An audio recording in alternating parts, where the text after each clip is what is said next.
everybody. Peace and love. We back in the classroom. Yes. We back in the classroom. I'm so excited to be here.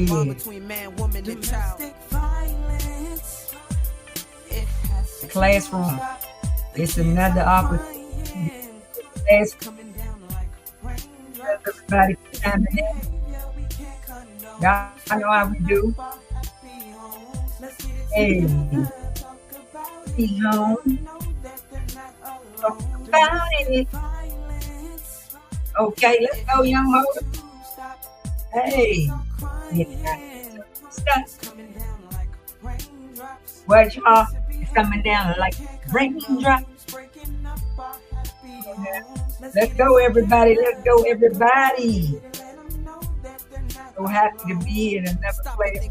Let's try tonight. Why would you want your son to see you put your hands on his mother? Leaving little man shook. It's really a bad look. How you supposed to concentrate and keep his head in the book? How's your daughter supposed to look up to dad? Don't you know that you're the first male role model she's ever had? The saying goes, a woman wants a man like a father. So what you telling her? To accept this from a man, you gotta watch how you talk to whoever you with. Words hurt, people forgive, but never forget. I guess it's up to a king to teach these things. It's just my expression of how why MCs sting. Seek a shelter from mayhem, they won't doubt you. And there's all types of programs to reach out to.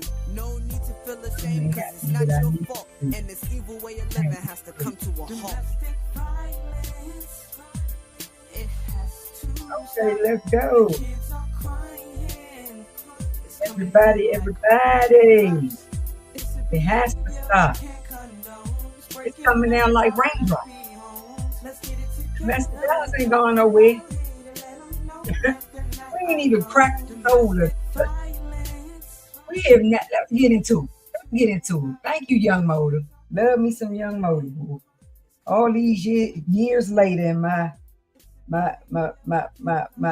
baby is still out here putting his music out there and trying to do the right thing.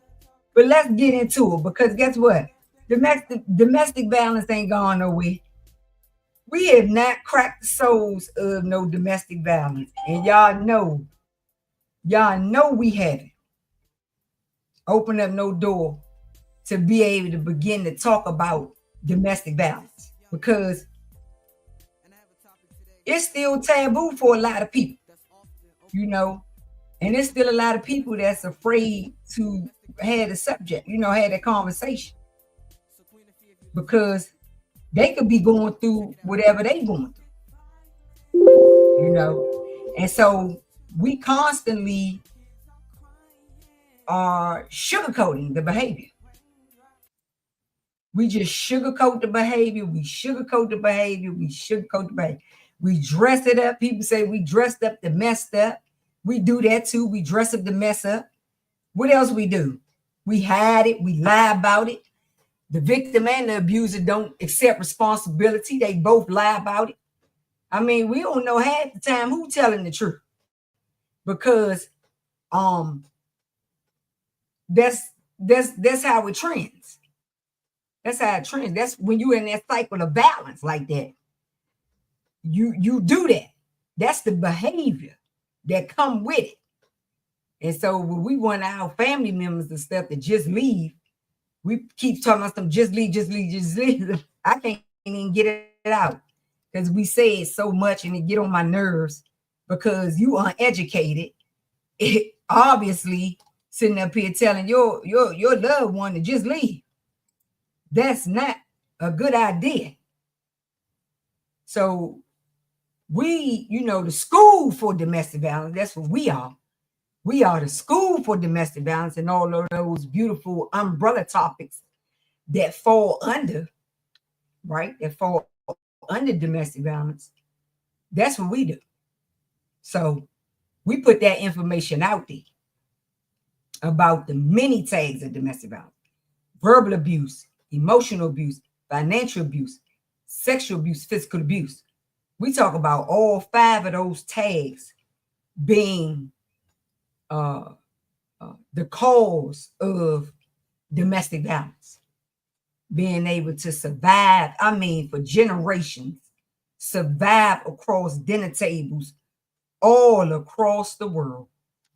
Really, nobody is singled out. When domestic violence can hit children of all colors, shapes, and sizes, no one is singled out from getting the education. You see, everybody at the dinner table is affected. When we got all race of children that are affected by domestic violence. Because we say what? The children come first, right? America says do what's in the best interest of the children. There are a lot of other countries that say the same thing. But we not doing what's in the best interest of the children when we have domestic violence trending in children of all races. We're not doing our job. We're not doing our job. Anytime domestic violence get hold to the children, and you got the children that are victims of domestic violence, and then you got children that turn abusers, victim turn abuser in our children and our teenagers, we have completely dropped the ball. Drop the ball. I'm a part of it. I'm not singling myself out. I'm not here to make myself seem no better than nobody else. It's heartbreaking for me, and I know it's heartbreaking for you. For those of us that, saying, look, let me back up and take a look at myself and kind of figure out what's going on. So we here to educate the family, everybody at that dinner table, because Queenafi smart enough to know that domestic violence don't single out nobody. There is no profile for domestic violence. Stop looking for a profile, because there is not one. We cannot limit it who could be the victim, who could be the abuser. Anybody can be the victim. Anybody can be the abuser. In fact, victim turn the abuser all the time. That could be male or female, teen boys and girls, and you can begin to see it in your children as early as 5 years old. Children, victim turn the abuser as early as 5 years old. And so when that happens to a child, that's our fault. That's all of the supposed to be leadership at the dinner table. That's your fault. That's my fault. We drop the ball when it's affecting children and their emotional and their mental and their physical health. All right, let's not leave out child abuse is domestic violence. Okay, and I've been seeing so many parents that are teaming up and killing their children here lately. It's just out of control.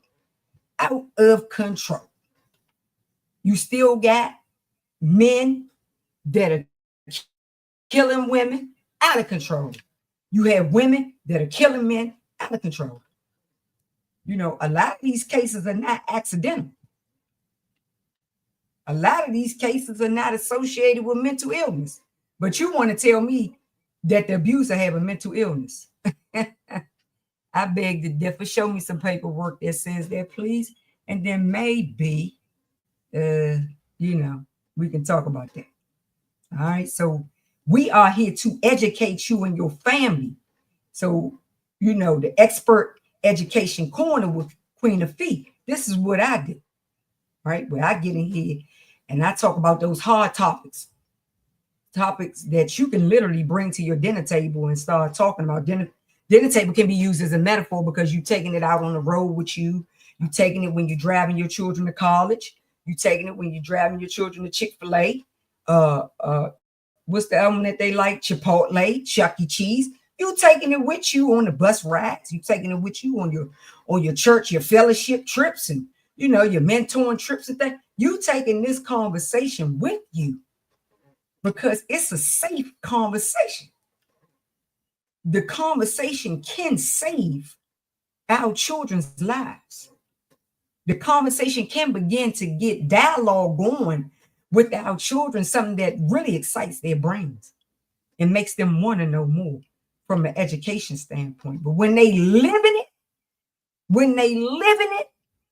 now you messing with a part of the brain that you don't want to mess with because it will seriously backfire. All right. The amygdala is nothing to play with. It's nothing to play with.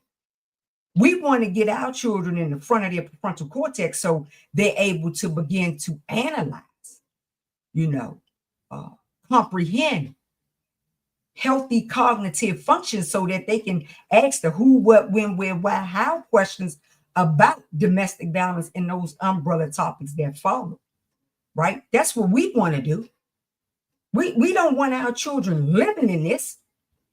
We want the foster care system to do a better job with our young people that they have in their care, and make sure that our young people are always operating and functioning in the front of their prefrontal cortex. I don't know how a 16-year-old get pregnant by a 30-something-year-old man at a foster care facility that she was at, and then she ends up dead.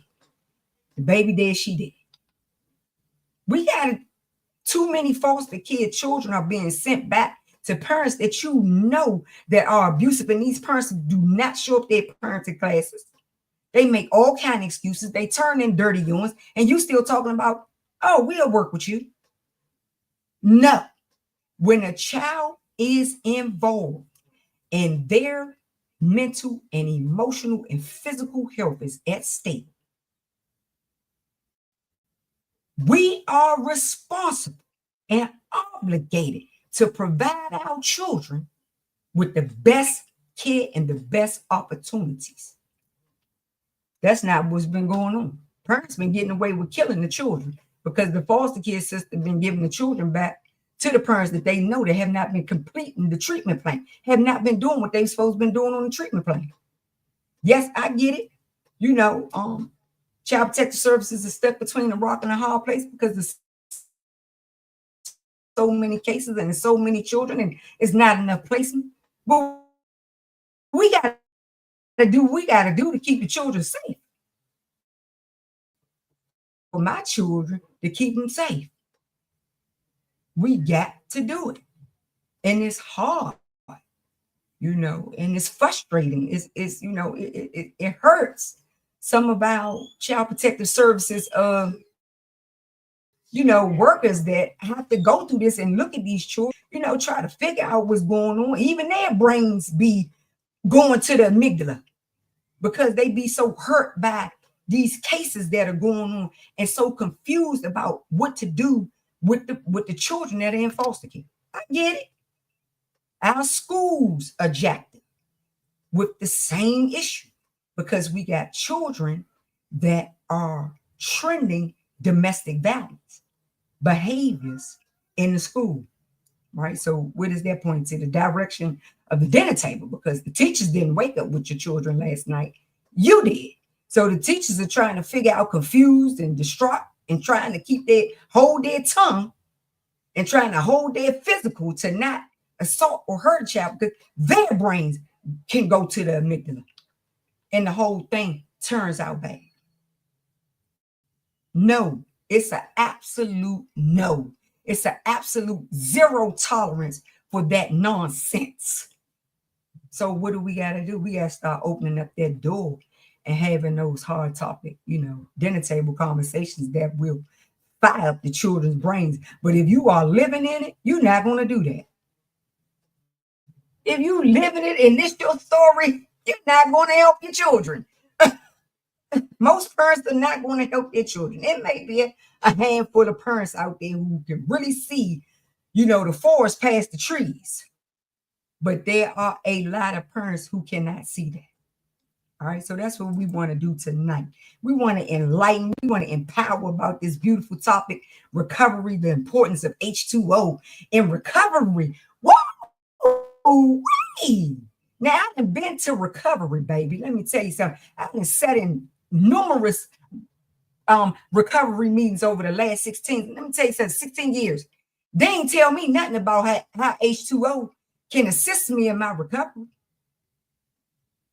Okay, they didn't teach me that. And I love my group. I love all of my 12-step, my autism, my Narcotics Anonymous, my Alcohol Anonymous groups that I've attended over the years. I love them. But they have never taught me about how important H2O is in my recovery. All right. So that's what we want to highlight tonight. Of course, September is, September is tagged with so many different things. But we're going to focus on September being National Recovery Month.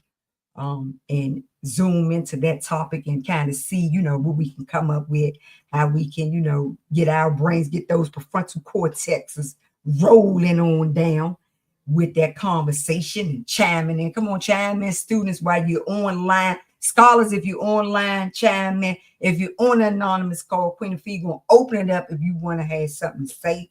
You want to have something to say. If you want to remain anonymous, you can do that. If you want to share this, go ahead and share it. Invite your family, invite your children. Invite your children. They gonna add something. They gonna say, "Oh wow, I really learned something today." Don't try to hide their recovery. Let's show our children how impactful recovery really is and how much we need water in recovery. So what's all the hype about, right? What's all the hype about Queenafi making all that hype about what water can do for us in the recovery? I feel like I'm about to preach a word right now because that's how powerful this thing here is today. And again, I have attended recovery meetings over the last 16 years on the Zoom, off the Zoom, in person, at your fellowship. Let me say something to you. The faith-based community has never told me how important H2O is in my recovery to get Jesus. The faith-based community don't never talk about how important water is in recovery when we trying to get our spiritual healing and get with Jesus or get with Allah or get with Buddha, whoever your higher power may be. All of us are going to need water, period, in recovery. It's one of the best things that we can do about it. So what's all the hype about? Yeah, I'm going to make that noise tonight. I'm going to make that noise today. Because first of all, we've been out the classroom, so we've been on chill time. We've been on chill time, okay? I've already said that. Let's go to again, H2O, what's all the hype about, right? All right, let's get in there and see. So H2O is the chemical formula for water. It represents, composed of two hydrogen, H, and O is for oxygen, right? Specifically, the 2 in H2O indicates that there are 2 hydrogen atoms bonded to a single oxygen atom. All right, so that's what that 2 is, that you got the H and you got the O. Those are the 2 that come together and bond the H2O, which we need for recovery, specifically for recovery. All right, so all of my recovering addicts, whether you're recovering from, and we're going to talk about that, drink, drugs, sex addiction, gun violence. I got a couple. Love addiction. Love addiction is the one that I put out today, and we're going to talk a little bit deeper on it. It's going to be, recovery from those bad behaviors that we trend when we in addiction, right? We need that H2O. We need both of those 2 components to come together, bonded to purify, help us think properly in our recovery. What's all the hype about? Right? Why water is good for the brain? Water is good for the brain because your brain is 73% water and needs to maintain a delicate balance to function at its highest level, allowing it to transmit signals, process information efficiently, and maintain memory, focus, and mood. Guess what? Our young people need water. But if you in a situation where there is a love addiction, or there is a drug addiction, or there is alcohol addiction, sex, you're not going to be drinking water probably, okay? And you're certainly not going to say that the children should drink water. So our children end up having what you call a sugar addiction. Okay, I ain't put that one in there. I should have. Adequate hydration increases blood flow, delivering the oxygen, nutrients while flushing out the toxins of whatever that addiction is, right? So that's what all the hype is about. Flushing the toxins, making sure our brains are getting the 73% of water, because it's going to need that to help create the balance to function at its highest level. Being what? On an 85 to 100%, our brains can function. And on that level, we begin to feel whole. We begin to we see things brighter. We hear things a little lighter. Our palate is a much more cleaner. And we begin to zoom into, okay, well, wow, what's that smell? What's that taste?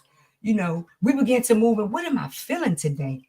You know, when you drink water, what is your mood? You know, especially if you have incorporated water in your regimen, right, for the majority of your addiction.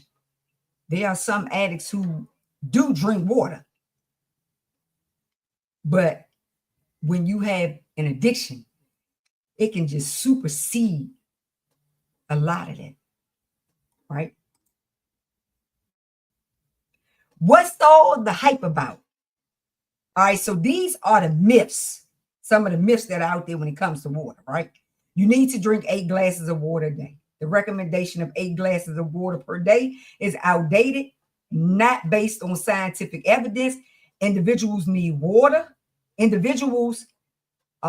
Water needs very, depending on factors such as activity level, climate, and diet. So individual water needs vary depending, right? So the needs of your water varies depending on factors such as activity level, climate, and diet.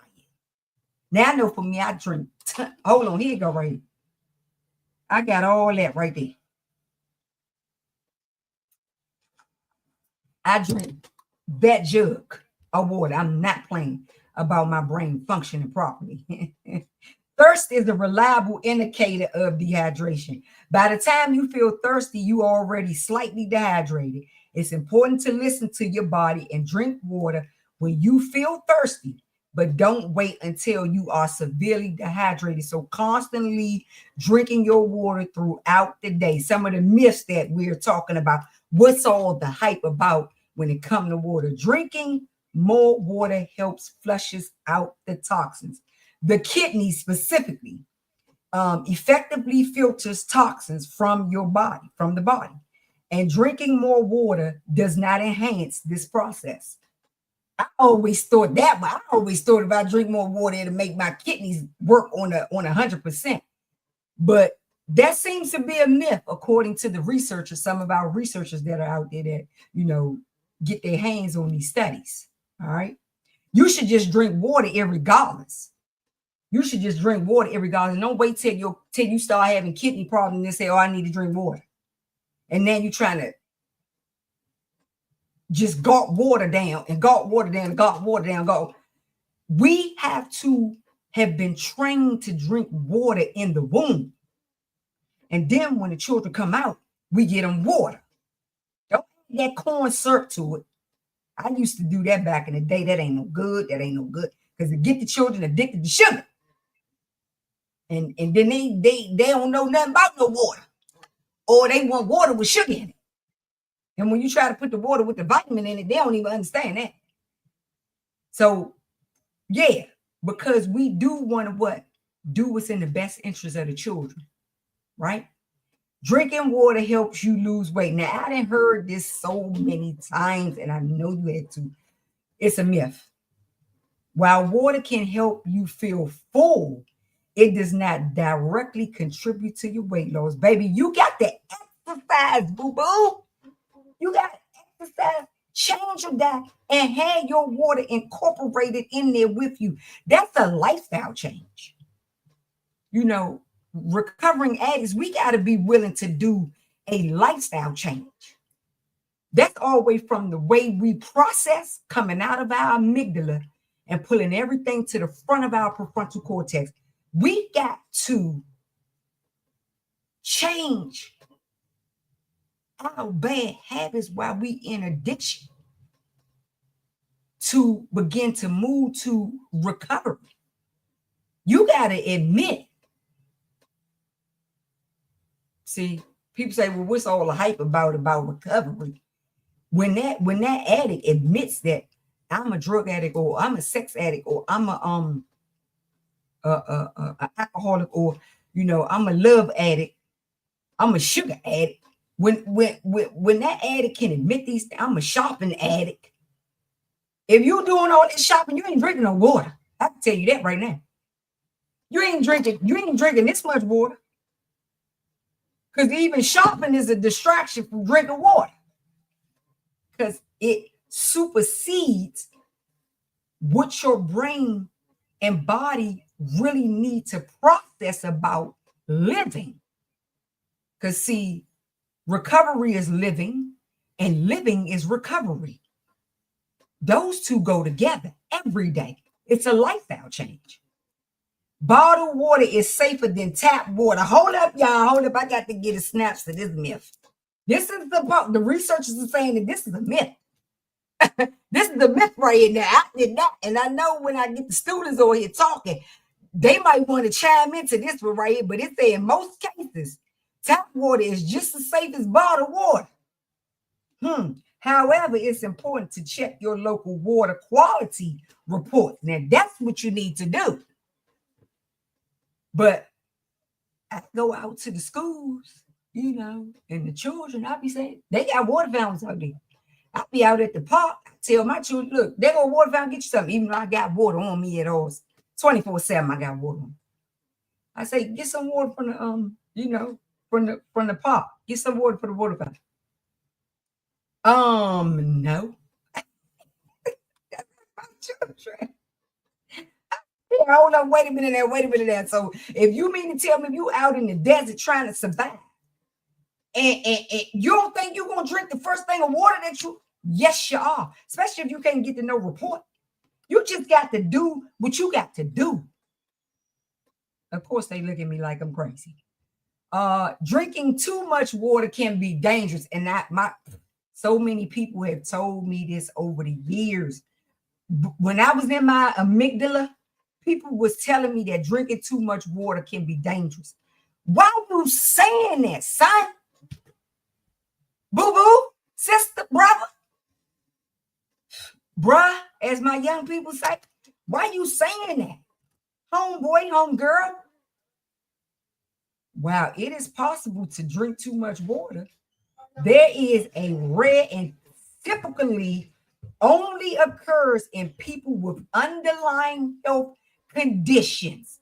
Okay, so you can't get enough water unless there may be some underlying health conditions there to which your doctor will coordinate that situation with you. But just to tell your children that drinking too much water is dangerous, it's a myth. Do your research for it first. Before you sit there and tell a child that, do your research first. Don't tell a child that, because then you're making them think they don't have to drink no water. And then they're going to keep pestering you about sugar. Okay, so that's wrong. That's wrong. All right, water is really important for recovery. Should recovering addicts drink water? It is so important to drink plenty of water in addiction recovery. Dehydration can cause a variety of negative health effects, and it can also exacerbate symptoms of withdrawal and make the recovery process more difficult. To all my addicts out there, whether you're recovering or not, get your water in your system. Whether you said, I'm going to recovery or not, make sure you got you a big jug of water, okay? And I roll around with water, case of water in my car. So if I got to give it out to my peoples out there and out there, they're going to get that water. because they be so dehydrated. And then, you know, for our alcoholics that are out there, they just walk around with the red cups, styrofoam cups, and, you know, water bottles full of liquor. They still need water, though. They still need water at the end of the day. Some of them would take your water, of course, to clean up with, but that ain't our prerogative. If your higher power leads you to drop a case of water off to the eggs, then you need to drop it off and go on about your business. Know that you have done what you were supposed to do to help our brothers and sisters while they're in this addiction, and most importantly, that they'll move into recovery. And that they'll see what Queenafi has put out there. And they'll say, well, daggone, I wish I was there live with her to get that message. Because I certainly agree. Should recovering addicts drink water? It improves moods. Water plays a role in regulating hormones and maintaining emotional stability, helping to counter the mood swings that are common during withdrawals. Let's get that water in. What's all the hype about? It's about getting that water in. Should recovering addicts drink water? Of course. It reduces stress, reduces cravings and stress. Staying hydrated helps to regulate the blood sugar levels in you and your children, which can reduce cravings and lower stress to major challenges during recovery. Let's get that water in. Let's get that, make sure we getting that water in. And I be seeing some of us who put the bottle of water outside your car for the people, and then you got people out there, they vending the waters. They vending the water. You can get the water for $1 or whatever. But that don't help no homeless person or no recovering or no addict who's currently in addiction that need help. You know, so it ain't all about you. Does drinking water help with alcohol or drug withdrawal? Recovering addicts should drink at least 2 to 3 liters of water per day during withdrawal to replace fluids lost through the sweating and the vomiting and the diarrhea that you face when you in recovery, right? Also, you can take your vitamin B and vitamin C supplements as well while you're in the withdrawal stages. All right, just make sure you get the most purest form of vitamin D and vitamin C. Those good supplements, but make sure you can get it at the most purest form to help you in your recovery. Okay, that's the light on. How does water help with a love addiction? Lord, I don't know if water can help with a love addiction. That's not what the research is saying. Love addiction is associated with the feelings of being in love, which can trigger compulsive behaviors. Sometimes the feelings are so intense, they are described as cravings, just like the description of being without water or a drug, and the behaviors can become destructive and dangerous, right? So recognizing those compulsive behaviors, what is that? Obsessive behavior. An obsessive love addiction involves having trouble detaching from your partner. Is water a part of that addiction right there? Probably not. Codependent. Signs of codependent relationships include the love addict using their partner to enhance their own self-worth. You constantly rely on this person to make you feel something that's temporary, right? When all of us in recovery, we need to feel whole for ourselves. We should not be relying on another person or a drug or substance or anything, sex addiction, anything to help us feel whole. Sugar, retail addiction, none of those things we should be relying on to make us feel whole. And certainly not putting that pressure on another partner. Now, you have addicts that be in relationships that are codependent on each other because they share the same addiction. And the background of their trauma could be the same or close to the same. Or you have those addicts who just want to help, you know, and they think by, well, let me go ahead and finally just get high with my partner and maybe that'll help him come out or help her come out of the situation. No, that's not going to help. You'll never take a hit because your partner have taken a hit or have been an addict and you thought you could help them. Because you cannot help no addict, period. If you are not a professional, mental health professional, psychologist, medical doctor, some of those beautiful titles that do matter, that God has provided, just a human being that's a family member or a child or, that loved one trying to help that addict. So you give in and start doing the drugs. There are even some children who see their parents suffering in addiction and they end up using with their parents because the mindset is that I want to help my parents because I love them so much and I don't want them to feel this pain. Maybe if I feel the pain with them, they could feel my pain as a child that I don't want them to feel the pain. It gets so cloudy for a child who love their children and they end up using drugs with their mama and their dad. I see it all the time with marijuana. I've seen it with heroin cases, and I've certainly seen it with pills. Where the children end up in the cycle of addiction with their parents. Alcohol, I've seen it. Sex addiction, I've seen it. Love addiction, I've seen it. Where your children end up falling into that cycle because they think it'll help you. They think that it will deliver you, help their parents. See that I love you. I'm your child. I love you. Look what I'm doing to prove my love to you. No, to get you to love me, to get you to validate me. These thoughts for me are just so disgusting that children have to go down that road to get love or feel some type of love and validation from their parents. They got to join in. That's just sick. That's just sick. Sick. And it can happen to any one of us that are addicts. Our children fall right into it because they spinning the block thinking that eventually it'll work out in their favor. And you got some parents who parents end up getting recovery. But the child is still stuck. And now you want to help your child, redeem your child from and it's your fault. You ain't, one thing about addicts for real, you ain't got to tell us it's our fault. We know it's our fault, like duh.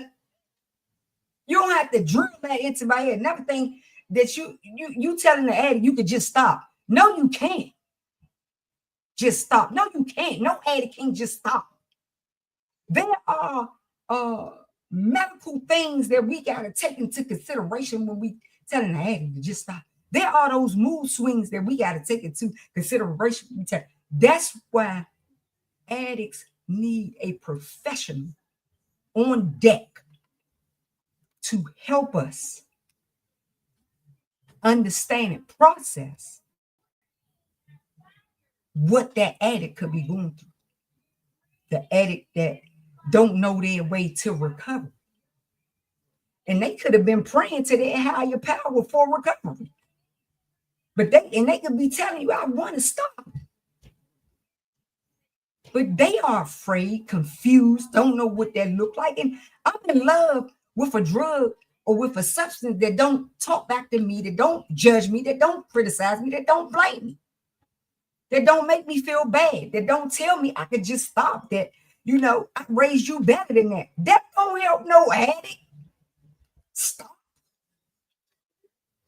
Come on now. A lot of that stuff, we got to be conscious of what we're saying to a person that's in an addiction. We want to use recovery language. You want to show them this this conversation, right? You want to talk about this dinner table conversation, right? You know, you want to use specific dialogue, and H2O is one of those things. Okay, how does water help with gun? That's a very interesting question right there, because we got all the gun violence advocates out here and people out here talking about gun violence and how they going to end it. Nobody never talk about how water can assist in the gun violence addiction. And I looked the research up and down. I still didn't see no research, so I'm gonna come to my own theory on that. But NIH did a study, and data from multiple sources point to the desire for revenge in response to grievances or perceived injustices as a root cause of violence, including firearm violence. I'm gonna need y'all to stop making noise. Neuroscience and behavioral studies are beginning to reveal that the desire for revenge in response to grievances activates the same neural reward processing as if you on a substance, as if you have a substance addiction, right? So the brain responds the same way as an addict who's addicted to a substance, right?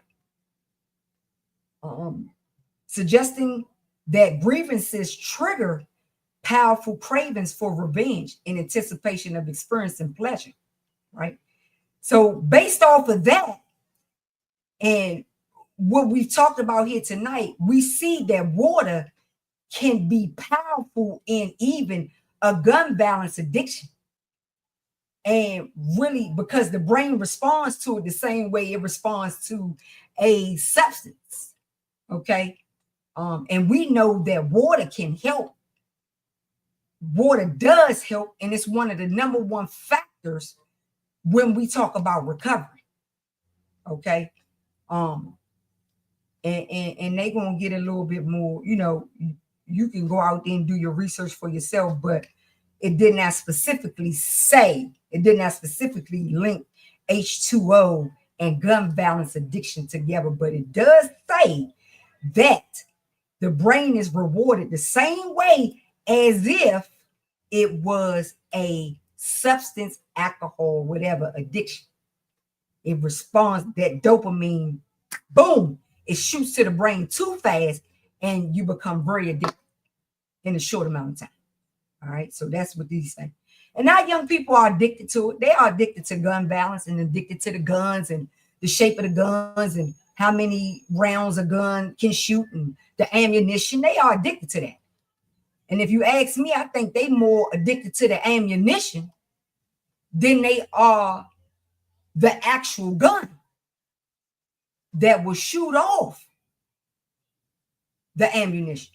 I think they're more addicted to the ammunition as opposed to the gun.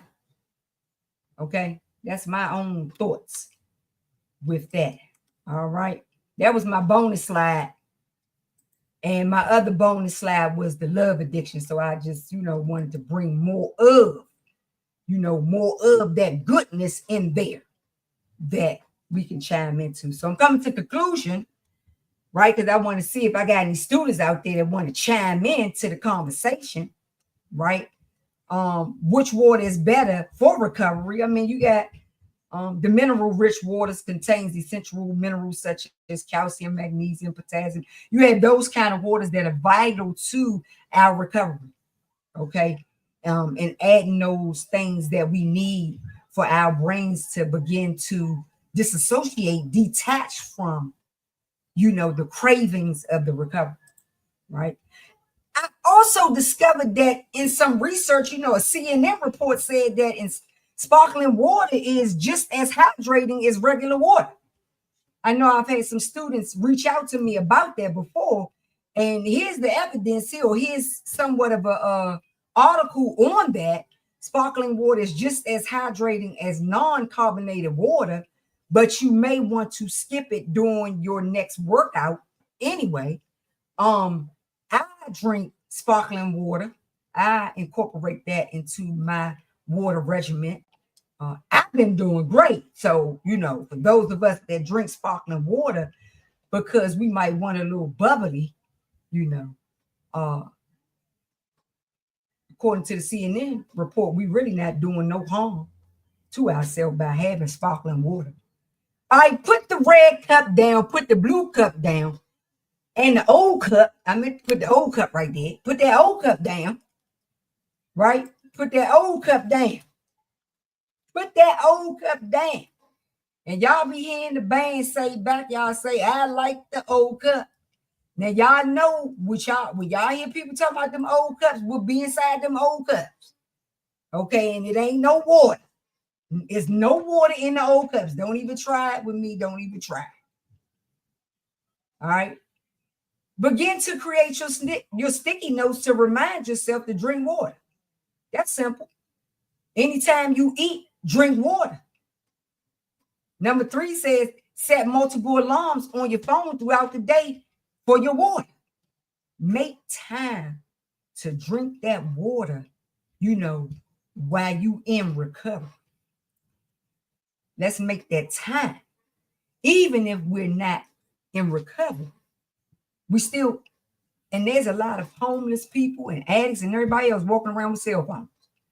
And you could put in there and notate your, get yourself notation. Okay, I need some water. Don't wait till you get sick and you vomiting up. You done woke up, you don't got your hair on deck and all these things. You need to be drinking water the entire time. You don't have the pills. You don't have nothing to get that next time. You need to be drinking water the entire time. The entire time. You have to. You have to. And in recovery specifically, it becomes your lifestyle. Period. And these are some of my recovering friends. Okay, shout out to all my recovering brothers and sisters out there that are doing the work. Okay, don't forget your water though. You need that jug of water. Okay, let me put my jug of water back up here. Get your jug of water in your body. And I noticed that my thermos keeps my water, keeps my ice on block. I mean, for 2 days, my thermos is, oh my God, this thermos, I ordered it off of Amazon. I love this thermos, y'all. I'm serious now. This is a real survival thermos right here. Literally. Some of my other jugs that I carried around, I had to, you know, keep replacing my ice and keep replacing my water because I drink it so much. That's like all that I drink, literally. And, you know, I have my tea because tea is still water-based. And, you know, it's got my good herbs in there to keep me calm. You can also incorporate the tea into your recovery as well, because it's going to help you nourish your brain and body for recovery. We want that. That's what we want. We want our recovery to look like that. Okay. Let me see. Sisters and brothers, we got any questions or comments out there? Anybody want to chime in with us tonight?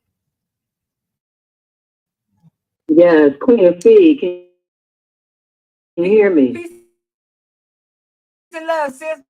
Peace and love. Thank you for chiming in. Definitely appreciate this divine invitation. And yeah, you know, I was here to be on and support and connect with my folks, my community.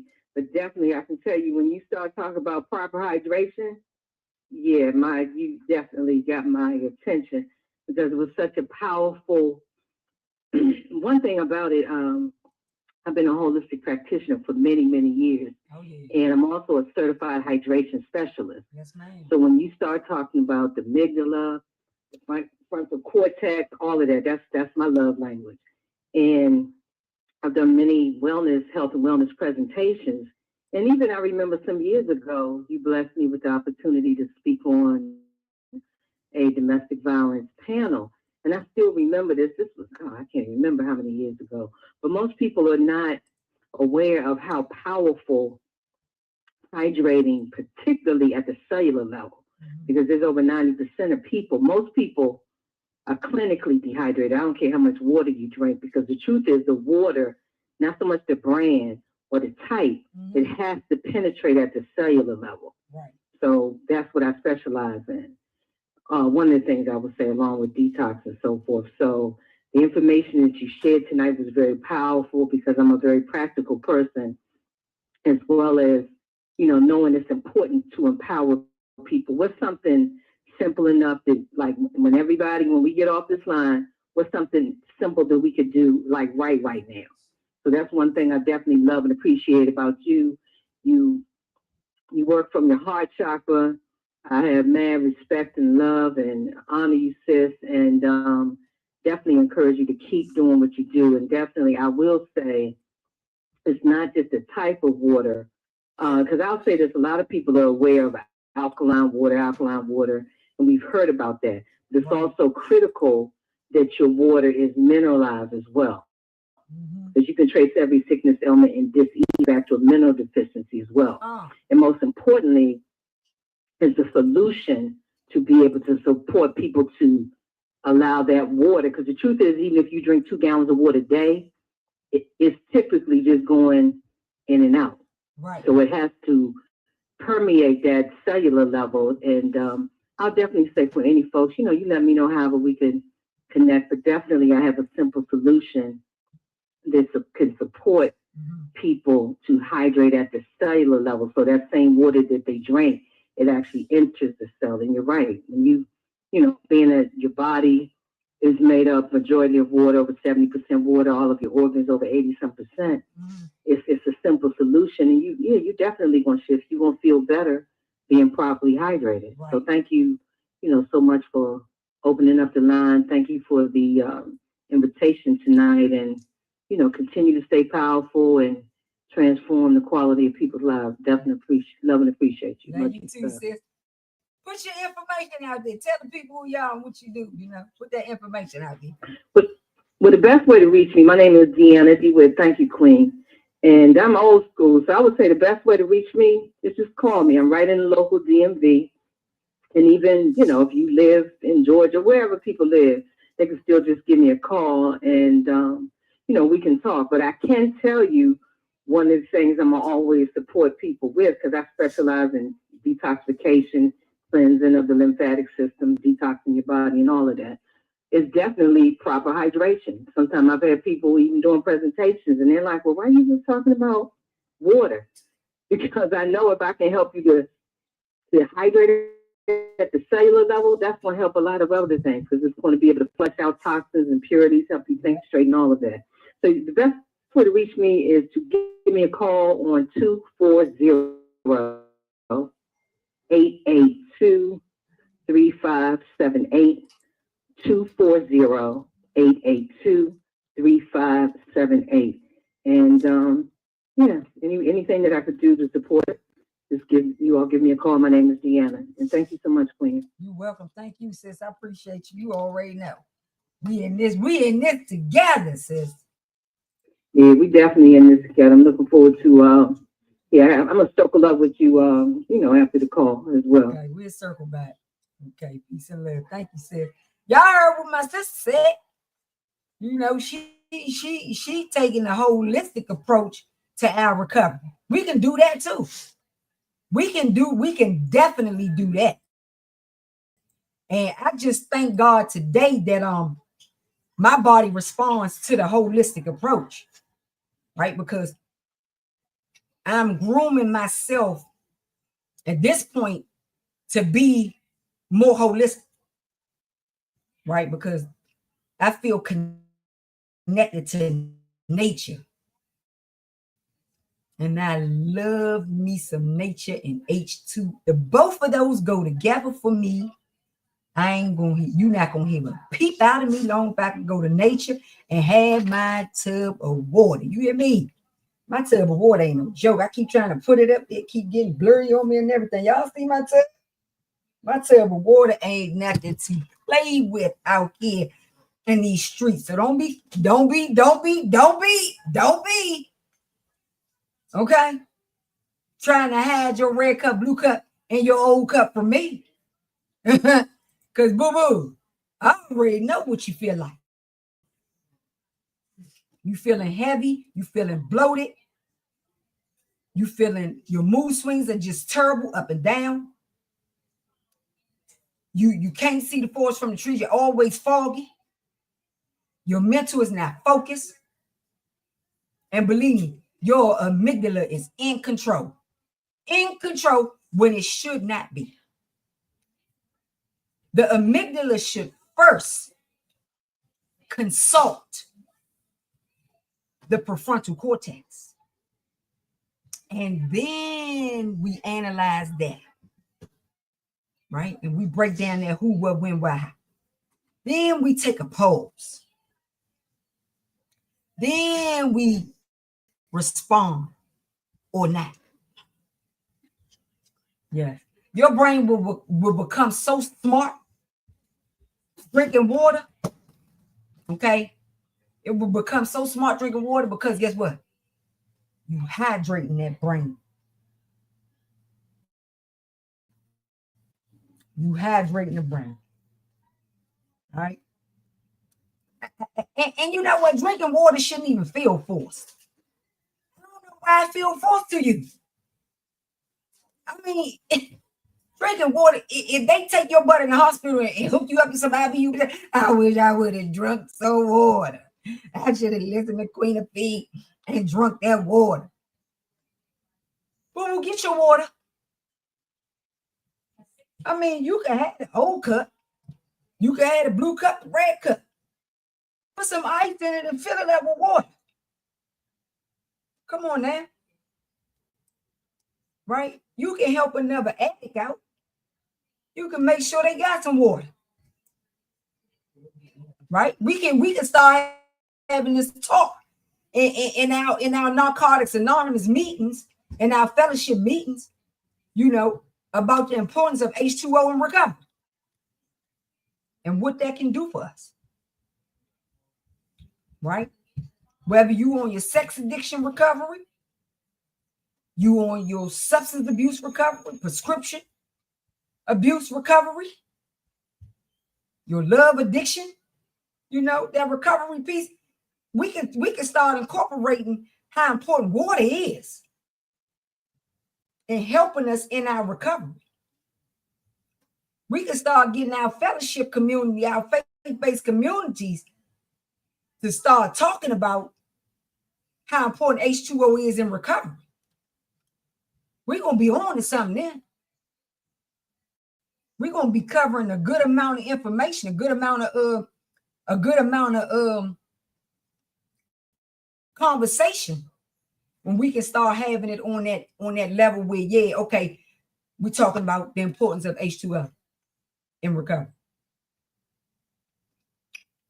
There are some spaces and places that talk about it, but it's really not talking about it. How the two of those go together when you're trying to recover. And they definitely not associating gun violence addiction to recovery. They not incorporating that addiction to H2O. But why not? Let's talk about it.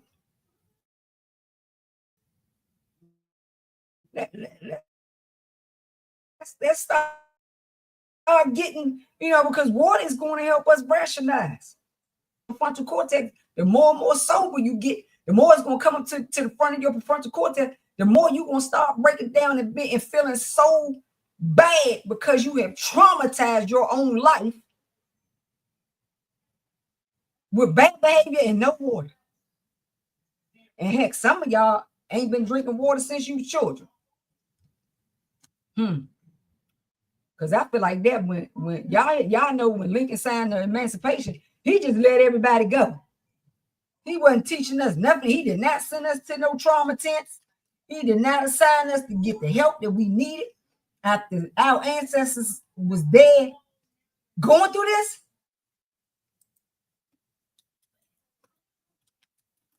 You know, we got to do better. Everybody talking about don't get in my business, but when you out here addicted to substances and guns and robbery, we be so addicted to so many things. It's just heartbreaking. Talking about something, you don't settle for less. But I see you treating yourself like you less. And when you don't have no water with you, I'm really confused. But it's real. That's the thing that Sister Deanne is saying. That's what I'm saying. It's real. It's real about detoxing, going through recovery, and it's real about talking to her. And especially if you've been recovered. So let's say you know you've already 6 months to a year out, and you really want to get a deeper sense of your recovery. She's the woman to call.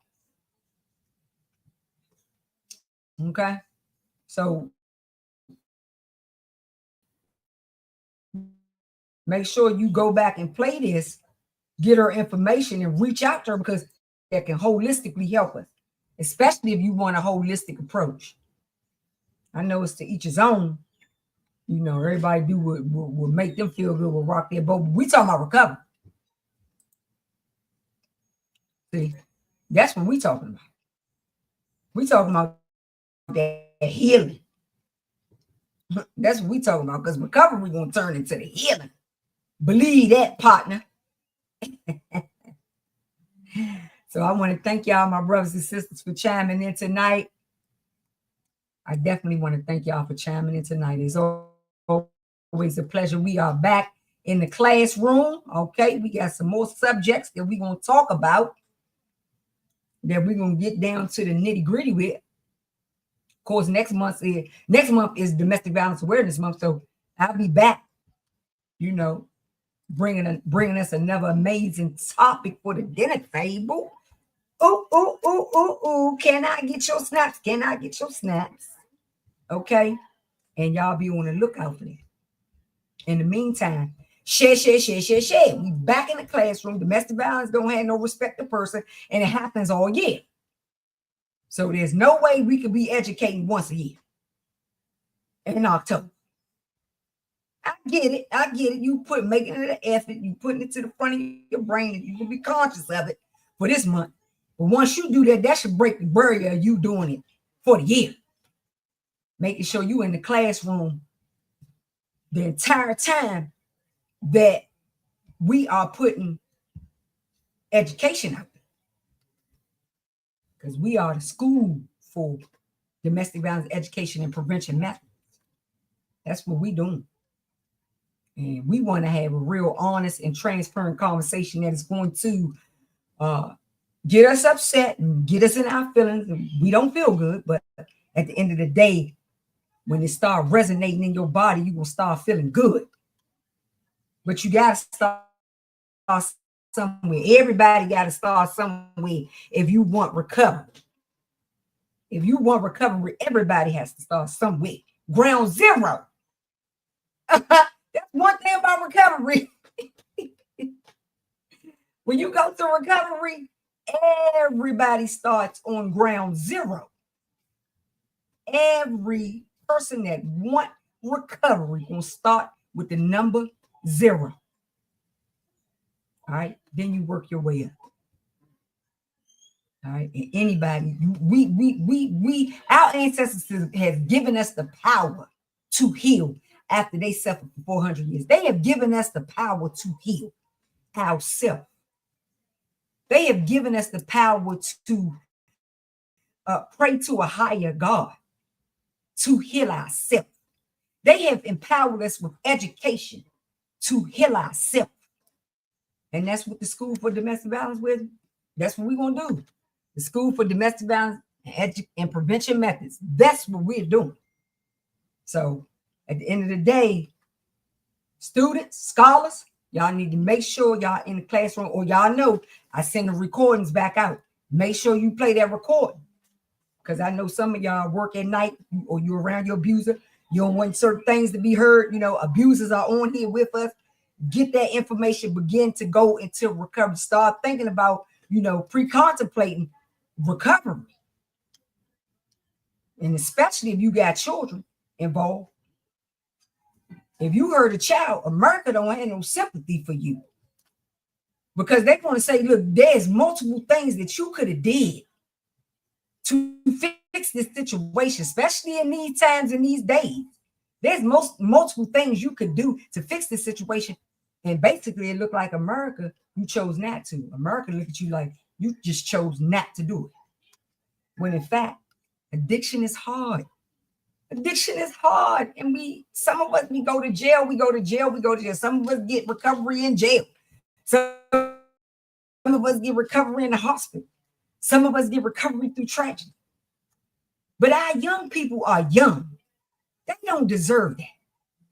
What they deserve is education and dinner table conversation around domestic violence. Education, prevention, included with mental health. All right. So, thank you for chiming in tonight, students. Go in peace and love. Go in peace and love. Thank you for chiming in tonight. Thank you, students, for chiming in tonight. I appreciate y'all. I really do. You guys help me stay on the bandwagon. Let's get it on and popping. Y'all know how we exit. To reach out to. No need to feel ashamed because it's not your fault. And this evil way of living has to come to a halt. Domestic violence, it has to stop. The kids are crying. It's coming down like raindrops.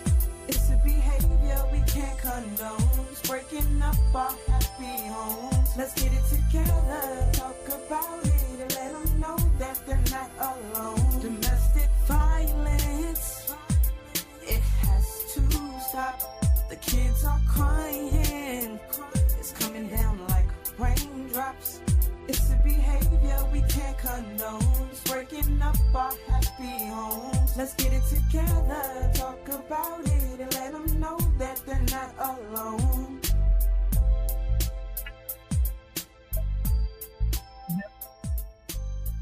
Hey, all right. Thank y'all for chiming in, sister brothers. Peace and love. Mwah. This is Young Motive.